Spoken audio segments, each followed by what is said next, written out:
Oh Deus poderoso, eu te agradeço, Senhor.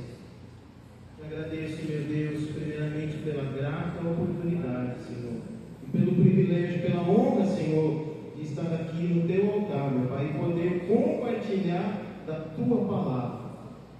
Então, Senhor, eu peço que nesta hora, que eu possa diminuir, que eu possa desaparecer aqui em cima, para que o Senhor possa falar aos nossos corações. Ó Deus, que esta palavra, que foi o Senhor, ó Deus, que ministrou ao meu coração, a mesma transformação, Senhor, ó Deus, o mesmo confronto que o Senhor trouxe ao meu coração, que assim seja nessa noite, meu Pai. Enquanto eu estiver aqui, Senhor, compartilhando aquilo que o Senhor colocou sobre a minha vida, que haja cura, Senhor, que haja conserto, que haja, Senhor, arrependimento, Senhor, porque nós sabemos que só pode existir mudança quando primeiro vem o arrependimento. Sem arrependimento não existe transformação. Então que a tua palavra traga, sim, ó Deus, arrependimento, que nós possamos, Senhor, nos posicionarmos e nos alinharmos, ó Deus, de acordo com a tua vontade, meu Pai. Ó Espírito Santo, o Senhor é bem-vindo aqui, ó Deus, e que essa doce e maravilhosa presença, o Senhor possa, ó Deus, aumentar no nosso meio. Aumenta a tua presença, que o Senhor possa nos pegar com o teu amor nessa noite, que o teu amor venha nos constranger, meu Pai, que o teu amor traga constrangimento, para que haja transformação. Então, em nome de Jesus, eu entrego esse tempo. Eu peço que o Senhor possa falar conosco. Tenha toda a liberdade, Senhor. Usa a minha vida, Senhor, como instrumento. Mas tenha toda a liberdade de ministrar.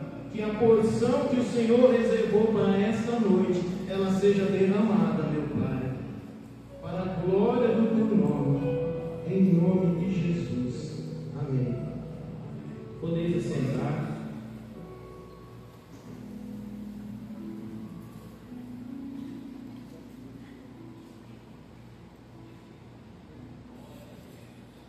Antes de eu entrar propriamente no texto, daquilo que o Senhor ministrou ao meu coração, eu gostaria de fazer algumas considerações aqui, até como uma forma da gente entrar realmente no assunto.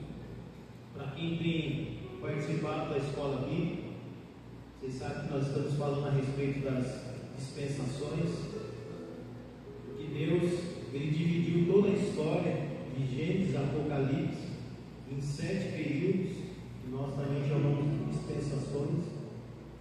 E nós, lá na classe dos jovens, nós já falamos sobre o período da inocência, falamos sobre o período da consciência, estamos aí finalizando o período do governo humano.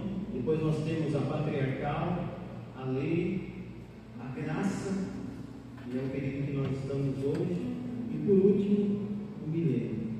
Então hoje nós, igreja, nesse tempo, nós estamos no período da graça. Mas eu gostaria que você fizesse um exercício, que você substituísse, quando você fosse falar período da graça, você substituísse por aquilo que realmente a graça significa. A graça significa favor imerecido. Nós não merecemos, mas o Senhor nos deu. Então, com certeza, você acordou de manhã. Hoje nós não tivemos o café aqui, né? Foi cancelado, mas cada um aqui provavelmente tomou um café em casa. E saiba que de repente você não merecia que aquele café estivesse lá, mas o Senhor providenciou. Com certeza, a maioria, hoje é domingo, né? Sempre tem aquele almoço em família, e uma mesa normalmente diferenciada, né? Almoço de domingo é diferente, alguns podem até só uma carne. E a gente não merecia que esse almoço estivesse na nossa mesa, mas pela graça o Senhor nos concedeu. A grande maioria veio para esse culto num veículo, alguns um veículo mais novo, outros nem tanto, mas não importa. Nós não merecíamos ter recebido esse veículo, mas nós recebemos pela graça.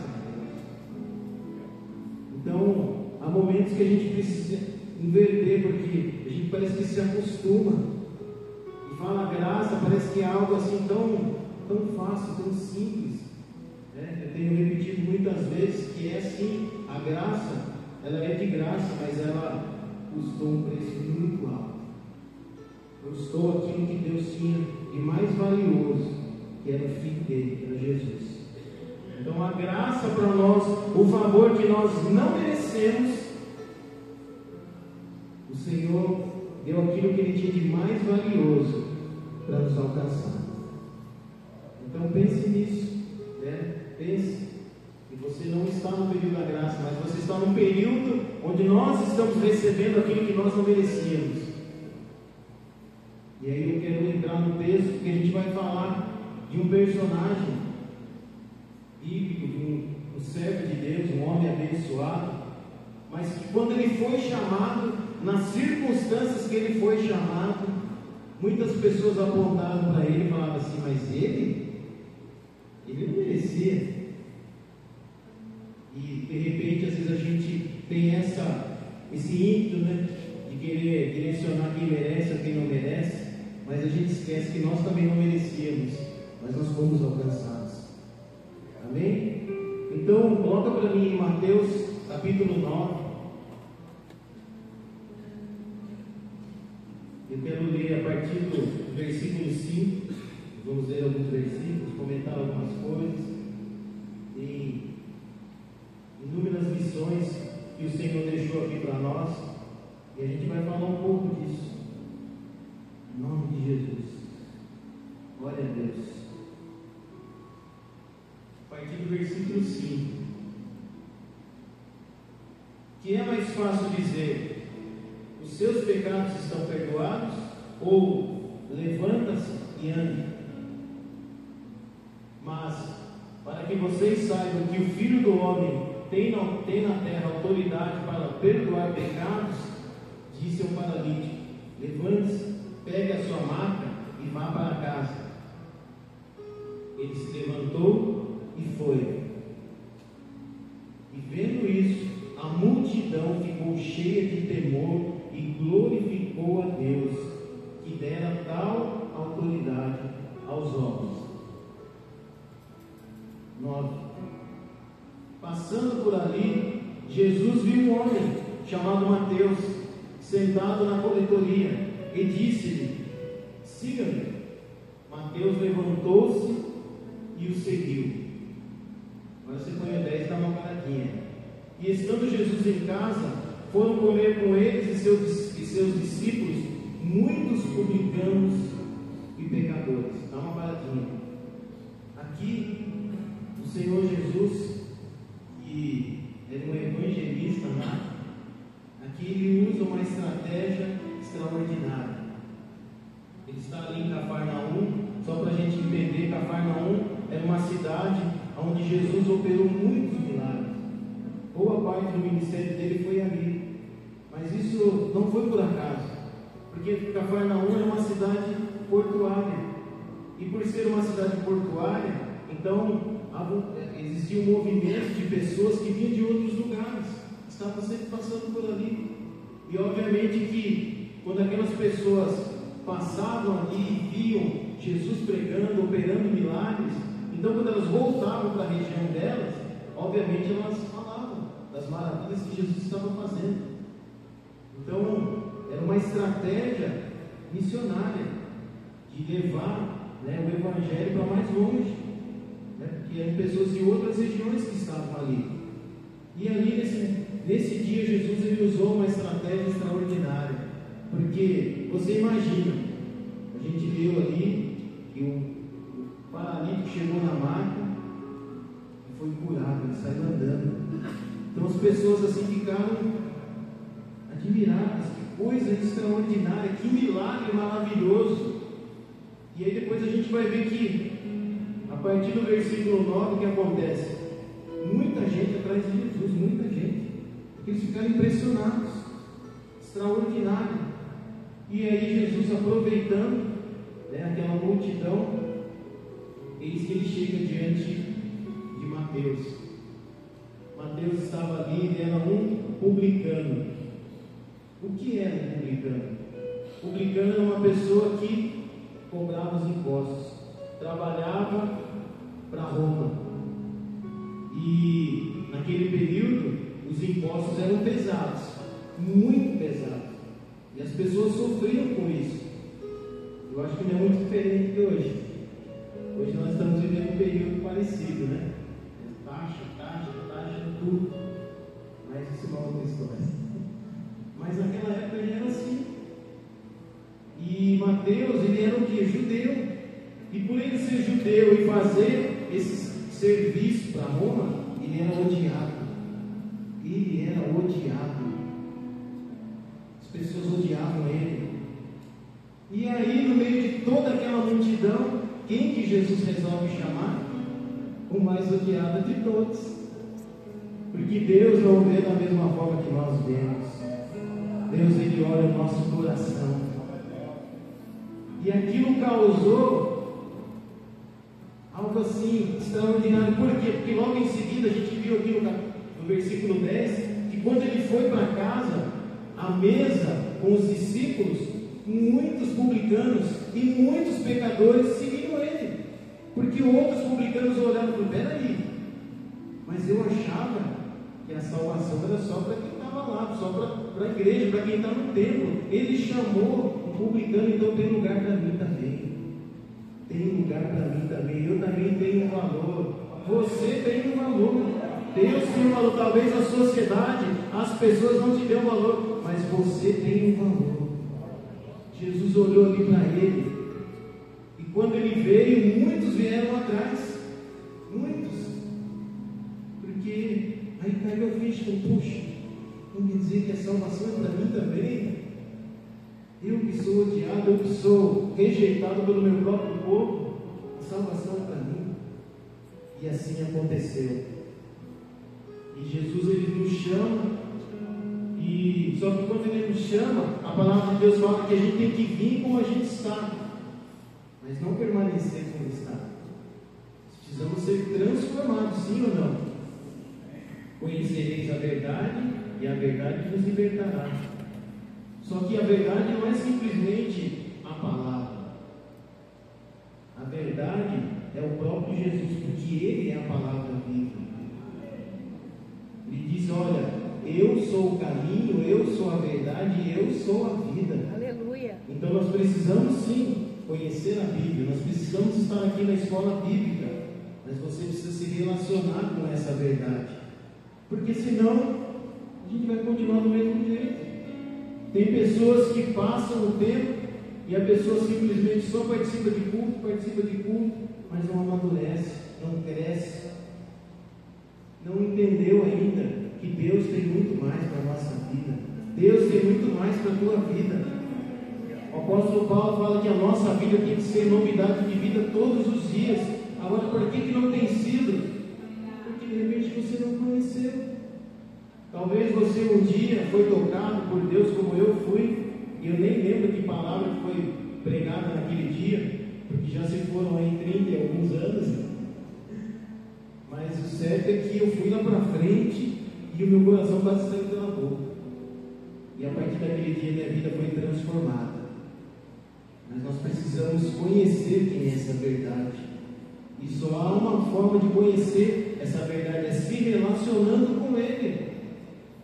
Então nós precisamos ter um relacionamento com Deus.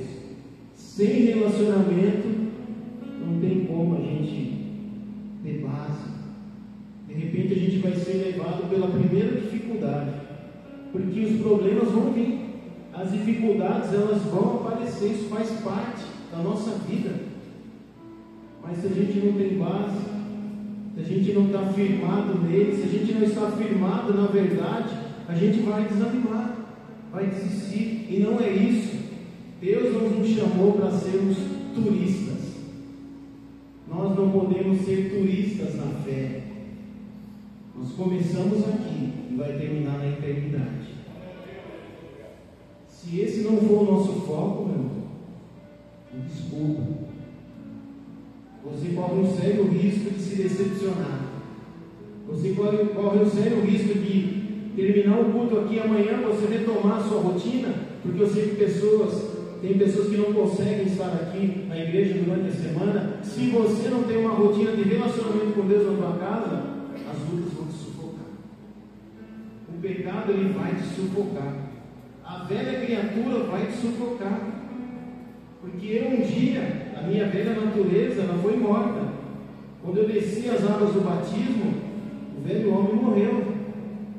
Mas não pense que uma vez morto, sempre morto, não. Todos os dias ele quer voltar. E eu tenho que me preocupar de ir lá e pisar assim, na sepultura, e falar, ó, fica aí, você morreu, acabou. Agora eu sou uma nova criatura. E se nós não tivermos essa preocupação, ele volta e domina a nossa vida. Então entenda, não seja um turista da fé, mas seja alguém que vai até o fim, até a eternidade. Amém? Então esse é o primeiro ponto. Esse é o primeiro ponto. Vamos continuar aqui. Versículo 11. Aí você pode parar um pouquinho também. Vendo isso, os fariseus perguntaram aos discípulos dele: por que o mestre de vocês come com publicanos e pecadores? Olha só. Olha a pergunta que a igreja fez para o dono da igreja. Porque ali eram aqueles que estavam no templo. Eles que deveriam receber o Senhor, na verdade estavam perseguindo a Jesus. Mas sabe o que é isso? Religião. Irmão, a religião destrói a nossa vida. A religião não nos deixa a gente progredir. A religião nos mata. E o que é pior, a religião faz muitas vezes a gente matar outras pessoas. Olha a pergunta que eles fizeram. Mas por que eles estão comendo com os pecadores?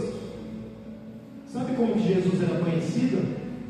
Jesus era conhecido como amigo de pecadores.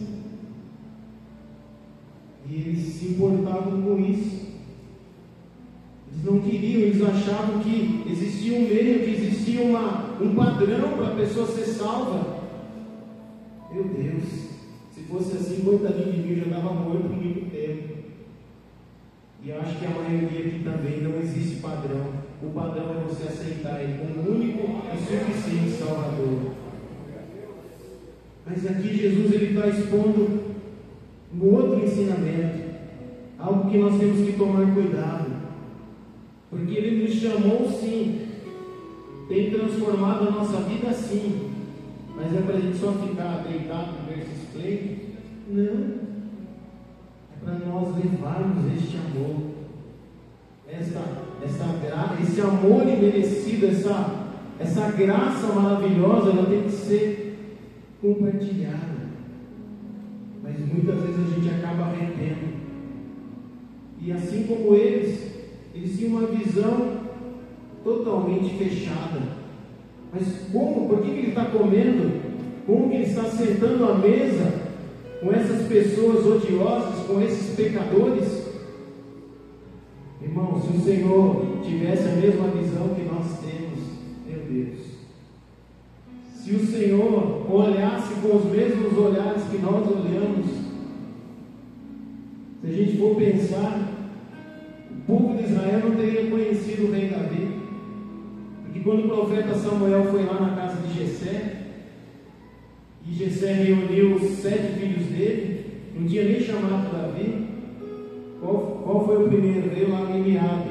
Senhor, é esse, ó, bonito, forte, alto. E esse é o rei de Israel, visão do homem. E o Senhor falou para Samuel, não é esse. Aí veio o segundo, o Abinadab. Samuel, não é esse, Samuel. Eu não olho com os teus olhos, eu olho com o coração.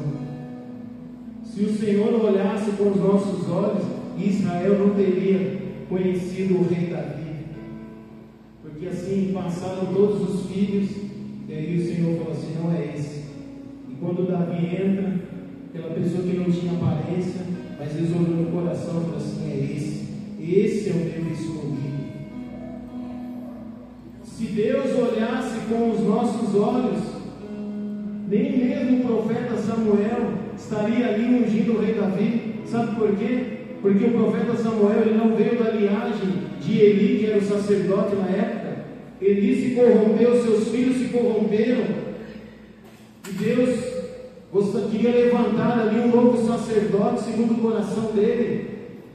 E contrariando toda a visão humana, o Senhor olha para uma mulher e ela na casa do Senhor chorar, pedir um filho para o Senhor. Uma mulher que tinha um coração puro.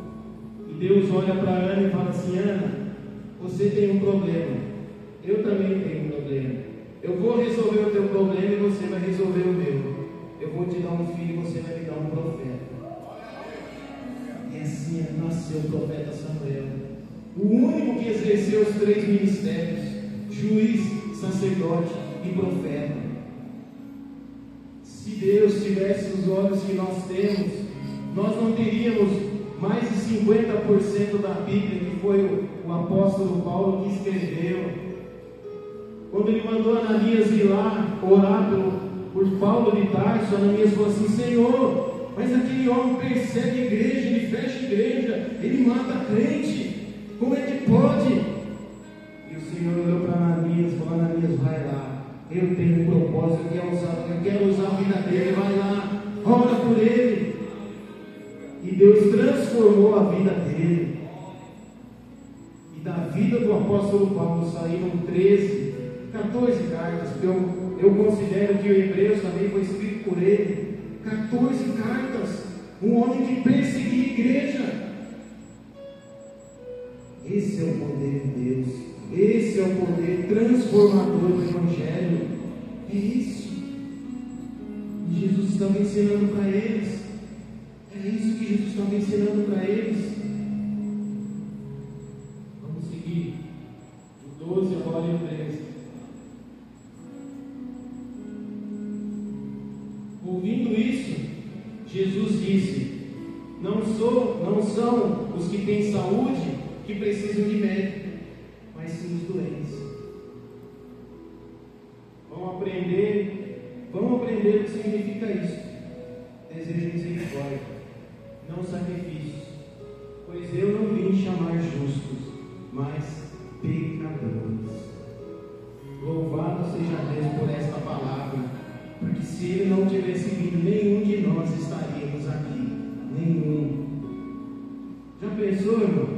Você sai da tua casa, de repente você vai procurar lá a sua operadora lá de plano de saúde, marca lá uma consulta, aí chega para o médico, e daí, filho? Não tem nada, doutor. Eu vim aqui porque eu tive que fazer em casa, só vim aqui para dentro da função. Existe isso. A gente só procura o médico quando a gente está com algum problema, sim ou não? Ninguém vai ao médico e de repente você expõe um problema para ele olha para você e fala: então, mas até que você não está muito mal. Eu vou colocar mais um pouco de vírus aí, mais algumas bactérias para piorar um pouquinho essa situação. Alguém faz isso? Acho que não. Deus nos chamou para levar esse amor. Deus nos chamou para levar esse favor imerecido para outras pessoas. É isso. Mas sabe qual é a dificuldade? A palavra de Deus, ela nos mostra qual é a dificuldade que nós fazemos isso. Coloca para mim Filipenses 2:21.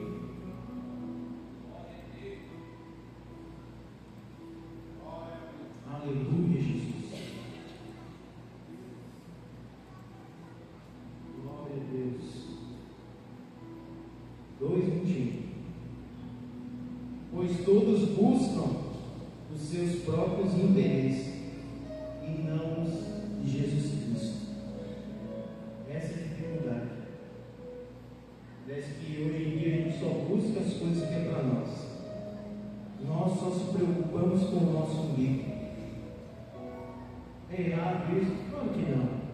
É errado eu querer ter uma moradia melhor, eu batalhar para mim ter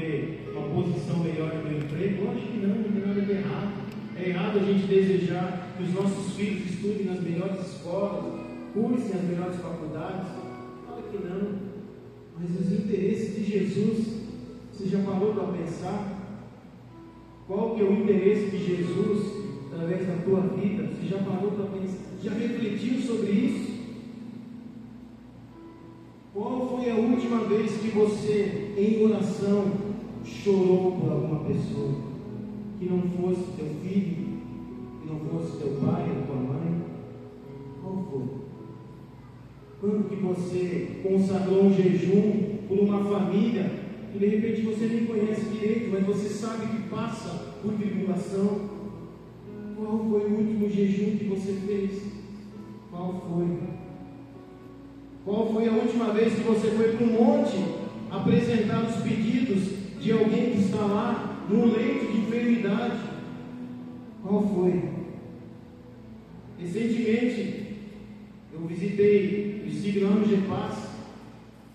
Eu já fui algumas vezes lá. Eu vou te falar, mano, é pesado. É pesado.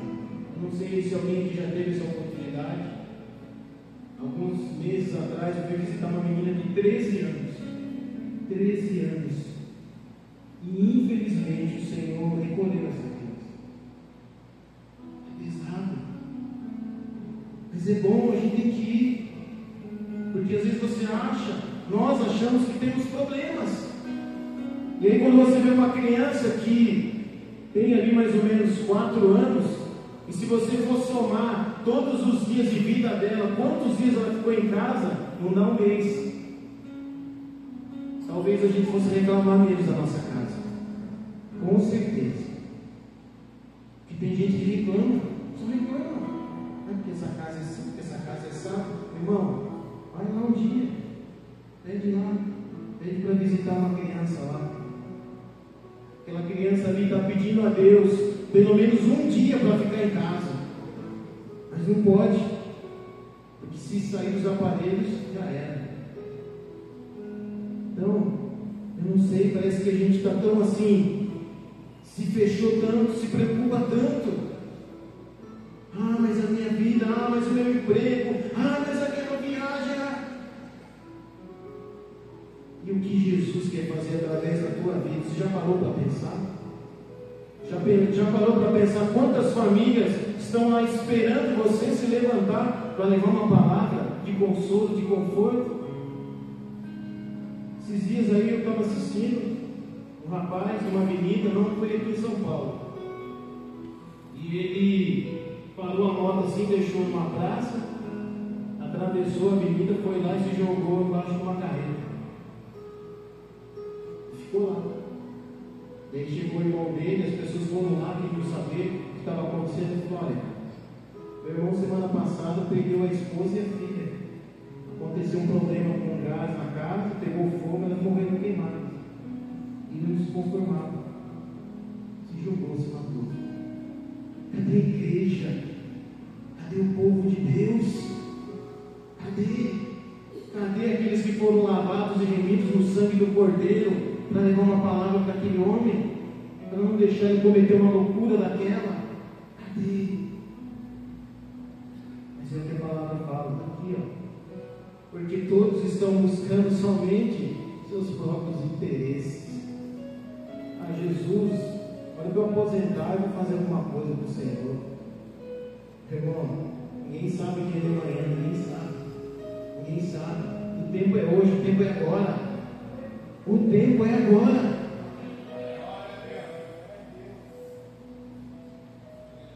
E coloquem para mim 1 João 4. E aqui eu já vou partir para o encerramento. 1 João 4, vou ler do 7 até o 11.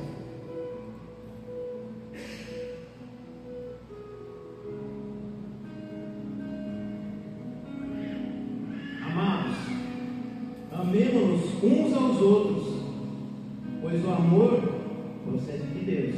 Amém? Aquele que ama é nascido de Deus e conhece a Deus. Quem não ama não conhece a Deus, porque Deus, Ele é amor. Foi assim que Deus manifestou o seu amor entre nós, enviou o seu Filho unigênito ao mundo para que pudéssemos viver por meio dele. Nisto consiste o amor, não em que nós tenhamos amado a Deus, mas em que Ele nos amou e enviou o seu Filho como propiciação pelos nossos pecados.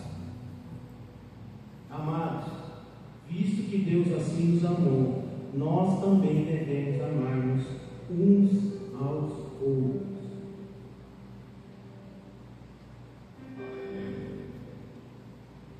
É o que Deus está falando para nós nessa noite. Nós precisamos amar.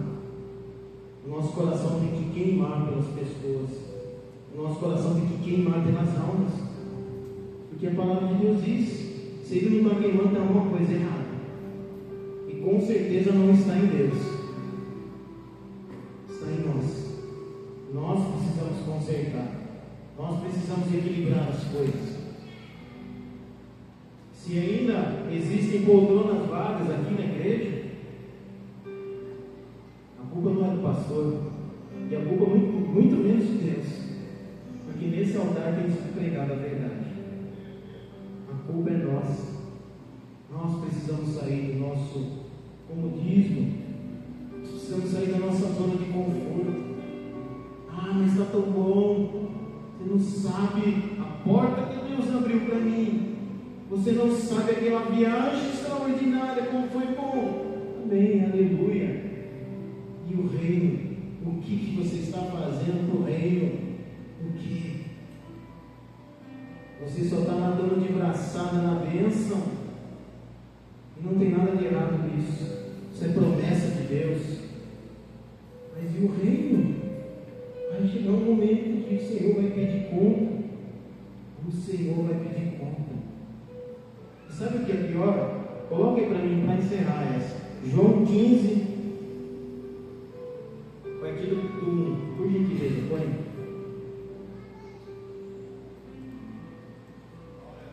Aleluia, Jesus. Acho que 1 e o 2.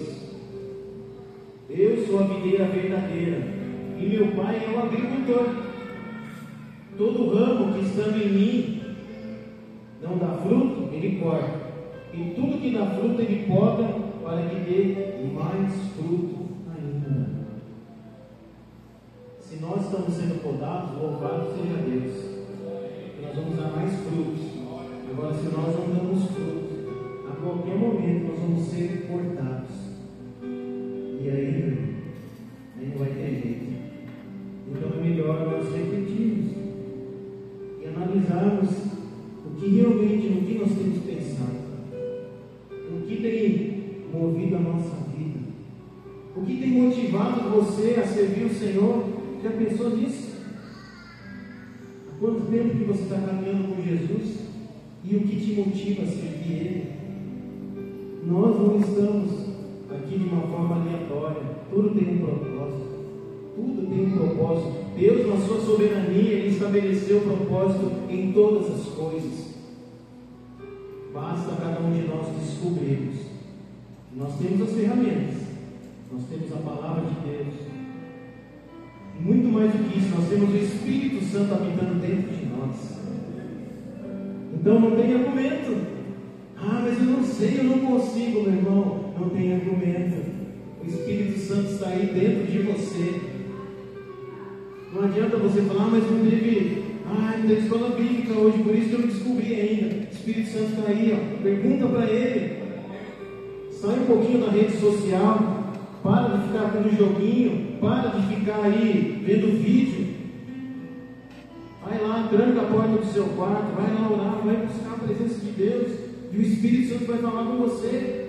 Ele vai despertar a tua vida. Não é desperdiçando o teu tempo com porcaria. Nós precisamos eliminar os roubadores de tempo. Nós precisamos eliminar aquilo que destrói a nossa vida.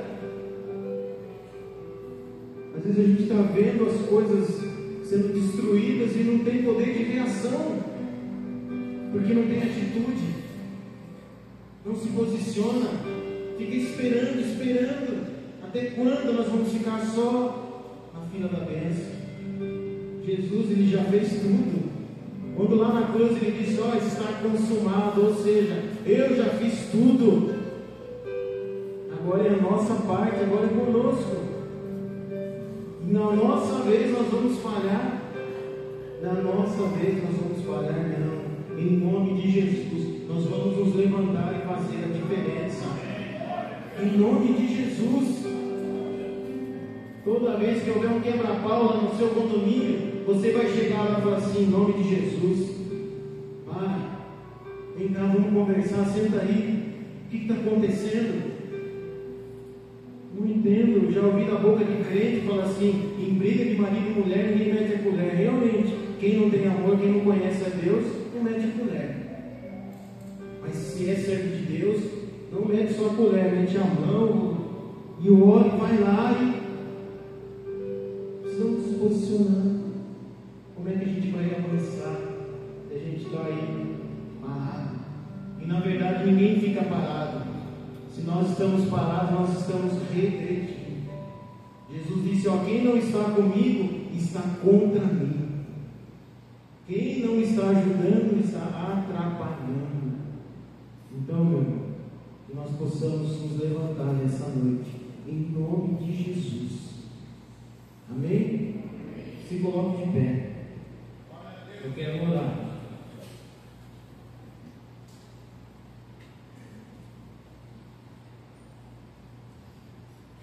Eu quero fazer um desafio aqui para algumas pessoas.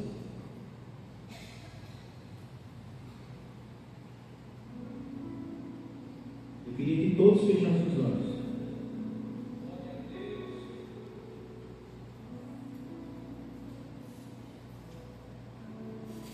No momento em que eu estava orando com relação a esta palavra, o Espírito Santo me deu uma visão. E nessa visão eu vi duas árvores. Duas. Interessante que essas árvores elas estavam plantadas no mesmo terreno, no mesmo solo.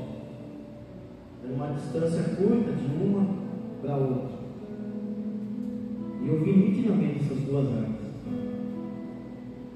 E uma delas ela estava cheia de folhas, muitas folhas. E aí eu comecei a olhar para aquela árvore e eu vi que veio vento, um vento muito forte, e aquelas folhas caíram, e daqui a pouco começou a chover, começou a nascer outras folhas, e veio o sol, e veio o frio, e aquelas folhas caíram novamente, e daqui a pouco começou a nascer outras folhas, ou seja, aquilo estava simbolizando as estações. As estações passavam, aquela árvore passava pelas estações, mas só tinha folha, não tinha fruto. Talvez, meu irmão, você está dando muito resultado, porque a folha, ela simboliza resultado. Tem gente que está dando muito resultado, mas não está dando fruto. Saiba que o Senhor, Ele não vai pedir conta para a gente do resultado, mas Ele vai pedir conta do fruto. O Senhor quer ver fruto. Então, esse é um tipo de árvore que está aqui hoje. Você só está dando folha, só folha. Então, Deus não quer que você fique mais dando resultado. Deus quer que você dê fruto. E a outra árvore era uma árvore seca, muito seca. E assim como a primeira, a outra também passava por todas as estações: sol, chuva. Ó, Deus está me mostrando aqui, ó, sol, chuva, vento, aí vinha neblina, aí vinha frio, mas era sempre seca. Não muda. Deus quer que você tenha folha sim, mas primeiro os frutos. Essa árvore seca é aquela pessoa que perdeu totalmente o prazer de caminhar com o Senhor. É uma pessoa que, para ela vir à igreja, se tornou uma rotina. Domingo, tá, hoje é dia de um culto, vou lá. Vir ao culto se tornou uma rotina, quase que uma liturgia, quase. Você está seca. Então o Senhor Ele quer mudar essa situação nesta noite, em nome de Jesus. Eu quero que todos fiquem olhos fechados, todos. Só o pessoal da intercessão, os diáconos aí, o restante todos olhos fechados. Então você que se encontra nessa situação, qualquer duas dessas situações, vem aqui à frente, quero orar por você. Eles vão aqui continuar louvando o Senhor, adorando. E eu quero orar com imposição de mãos para você que está nessa situação. Deus vai mudar essa situação hoje, em nome de Jesus. Então pode vir. Fica aqui na frente que a gente já vai orar. Vai ficando aqui na frente. E o Gil vai continuar adorando.